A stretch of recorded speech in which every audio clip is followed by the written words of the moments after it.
Ce soir, sur notre antenne, début d'une saga consacrée à Napoléon, une série avec des stars du cinéma, Gérard Depardieu, Isabella Rossellini ou Christian Clavier. En France, on fait l'éloge du guerrier corse, qui, faut-il le rappeler, était partisan de l'esclavage. Chez nous, la polémique fait rage, notamment dans les milieux intellectuels. Nathalie Josse, Irène Émonide. Génie militaire, héros romantique ou encore grand homme de l'histoire française, la diffusion de cette saga sur Napoléon, ainsi qu'une pièce de théâtre jouée à Paris, n'a pas manqué de susciter des portraits et des commentaires élogieux sur ce personnage historique. Mais ici et là s'élèvent des voix qui crient leur indignation et n'ont pas de mots assez durs pour dénoncer la vraie nature de l'homme. Bonaparte était profondément raciste. Et pas seulement d'ailleurs raciste vis-à-vis des nègres, mais également vis-à-vis de certaines populations d'Europe qu'il considérait comme inférieures. Sur le plan de ma mémoire, la mémoire de ma communauté, la mémoire du peuple d'où je viens, la mémoire de l'espace géographique auquel j'appartiens, je ne peux pas considérer que Napoléon Bonaparte est un homme, un grand homme. C'est plutôt même une crapule.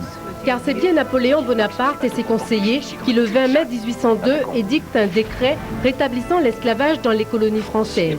Esclavage aboli 8 ans auparavant, en 1794.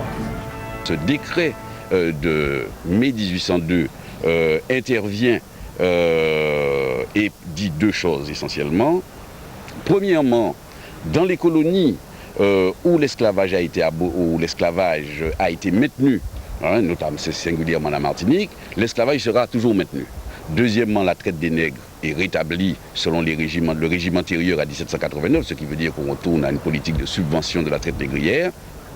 Et troisième point extrêmement important aussi, c'est désormais le gouvernement qui va faire toutes les lois, tous les règlements concernant les colonies françaises.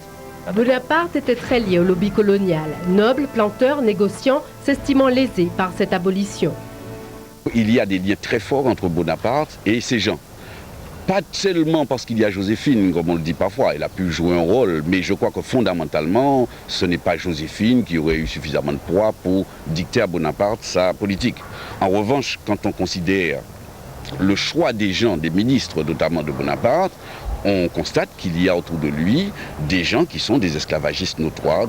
Précision, c'est lorsque Napoléon envoya le général Richepens rétablir l'esclavage en Guadeloupe qu'Ignace, Delgrès et les autres constituèrent une armée pour se battre jusqu'à la mort pour leur liberté et celle de leur peuple. Vous n'êtes pas d'accord avec moi, partez.